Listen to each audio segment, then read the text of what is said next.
Hey, what's happening everyone? Pragmatic Addict here. Alright, we're gonna get real upfront here. Originally, I didn't give a fuck about this movie, other than one thing, and that's Zendaya. I was like, this is a 2+ hour tennis movie.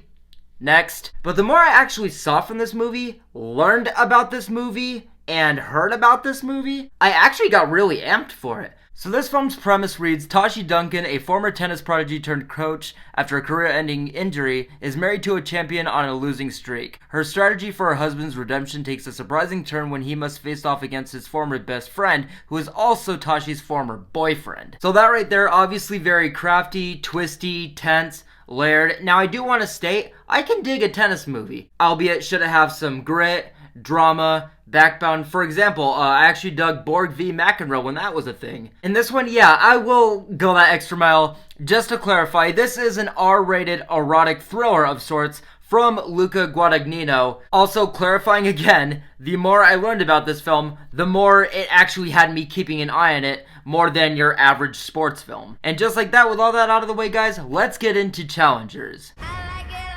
So what I'm gonna say from the get-go is that you know Zendaya is in charge. The moment her character gets on screen, her demeanor, her presence, it's that case where when she arrives, you feel that she means business. With whatever this character is, and their story. I like that she has to practically do nothing except be on screen and you just like choke up. You're just at fucking attention. And a lot of her demeanor, that business, that in charge, takes no shit aspect to her, she kind of came off to me like Beyonce did in Obsession, where she is vulnerable, she is dealing with some shit, and you see that humanity still, but you also see very early on, and just very clearly, what kind of person she is still, just as a human being, and that is what you're following. You know, that's what's gonna grab you, that's what grabs you from the get-go, and that's what's gonna carry the story here, is whatever these specific people are gonna get themselves into, because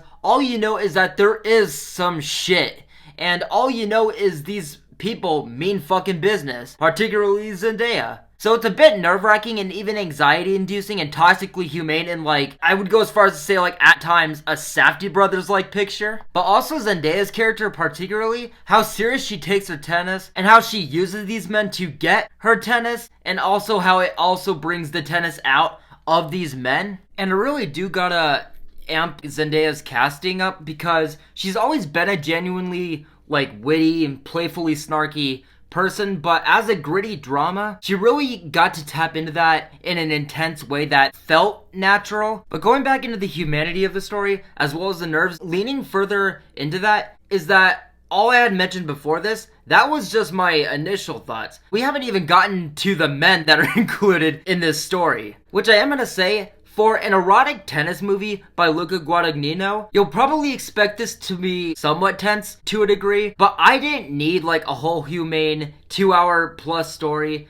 initially, as well as like while I was watching it. But in saying that, I did enjoy it because of all the risks I eventually saw that the film was taking, as well as all the twists and angles that it actually ends up going for. That made room for so much potential from whatever angle and, you know, toward whatever that may be, because I really did feel like as a humane story, as an erotic piece, as this film with these characters, nothing was really off limits. Regardless of all this though, I will still say that it does overdo some stuff just a bit. Again, this is a beefy movie with, you know, runtime, characters, themes, storylines, as well as how it juggles these characters. You know, cutting back between character arcs, perspectives, timelines. So it is definitely still that thing where, again, it didn't need to do all that it did, but it still did it as well as it could have. But again, the point still stands. It is a lot to keep track of. But hey, let's talk about those tennis scenes here. As a sex-charged movie, these two goons absolutely simping over Zendaya, and Zendaya beating the shit out of this ball and owning the court, her attitude, the fierceness, the cutting back to these dudes sweating in their seats. What I will say is that the film understands the thrill aspect of tennis, you know, the intensity, the loud pop, the adrenaline, but it also understands the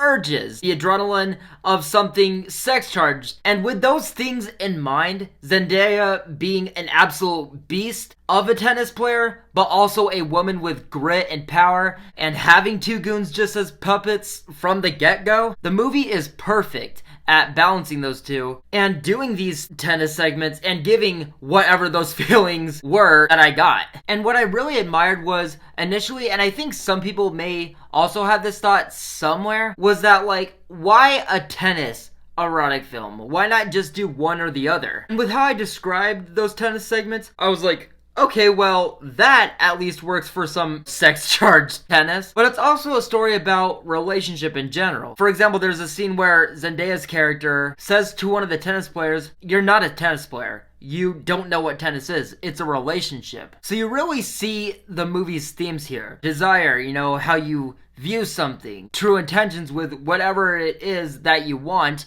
and why, that matter of lust and what someone can handle. And you could argue, well, in that case, you can make any movie, an erotic movie with many subjects. Yeah, maybe, but the way that Luca Guadagnino blends the tennis film with a sexual film here, and again, the results of pursuing either one of those subjects can result in, similar feelings. Lust, adrenaline, obsession, and especially a tennis film about wanting to go pro while you're these type of people. It's kind of a weird match made in heaven, because essentially what this movie is, to sum it up, is that these two guys, best friends but also tennis competitors, both end up falling hard for Zendaya while watching her play tennis, and during that trailer scene, it ends with her putting these two against each other, competing against one another in tennis, where whoever wins gets her phone number. And this obviously is, where the film comes full circle. Zendaya being officially in charge, the sexual tension, the intense tennis, the rivalry now between two friends, and that just all grows about as toxic as it possibly could. Also, the film's use of seduction I found to be very original and smart, where it used almost like angry sex, where, an argument will happen during sex, where Zendaya's character will start like stretching, and, one of the guys will get upset about it, or she'll respond with very peculiar, albeit, fair arguments and reasons, and it just kind of goes back and forth and gets a bit heated, which only to have an absolutely blaring sound rising in the background. And again, it's just a weird match made in heaven, which, talking about the score, I do want to just give a little bit more reiteration on this. Whenever this score is fucking booming like it does throughout the entire fucking 2.5 hour movie, I swear to God, if you closed your eyes, you wouldn't be able to tell whether this was a raging sex scene, an intense fight scene, or a standard tennis scene. And going back to the timelines of the film, so the movie is told through flashbacks. It shows how everything started, happened, and led to where the film is currently, which I don't entirely wish that it was told through flashbacks, because again, nothing particularly felt really off limits here. And now that I've really started to see how the film works, the characters, the angles, the possibilities of anything, it would have made this just a more tense roller coaster than it already is. Also, since the film is told through flashbacks, and, we are also seeing where things are at currently, it does, also lose that potential and mystery and imagination and, thrill that the film could have had more so, as well as just, killing some solid streaks that the movie does have at times. Which I will say, personally, I saw the film more as a tennis film than an erotic film, which I feel is a fun debate to have as to what, each person sees the film more as. But here's the thing, whether you see this film as a tennis film, you still always see traces of that sex charge element making its rounds, and vice versa. If you see the film, as an erotic piece, regardless, it's toxic, dramatic, thrilling, and a fucking roller coaster. I will also say finally though, that with all of the characters and timelines and jumping and themes and how heavy on delivery those are, the film's runtime doesn't help. It is just a bit draining, and again, like I said earlier, just a bit much. It's kind of a lot. Which, finally, the ending, I will say that regardless of all my nitpicks, it is a fantastic, not just ending, or an ending as far as everything leading up to it, and coming full circle, but you really feel rewarded, and it really feels necessary as far as what not only could happen, but as far as everything that really is happening in this finale. And the final match is not only the best use of cinema that I've ever seen in a tennis scene in a movie period, but really sums up exactly what this movie is in one scene. What its intentions are, what it's aiming for, and is an excellent wrap to what this movie Challengers is. That final match was some of the best porn I've ever watched. Whether you see it as a tennis film or as an erotic piece, you still always see traces of the other making their rounds. Regardless, it's toxic, dramatic, thrilling, and a fucking roller coaster. And I'm gonna give Challengers a positive review. There's also an Easter egg, or like what I think could have been an Easter egg at the very beginning of this movie where I was like,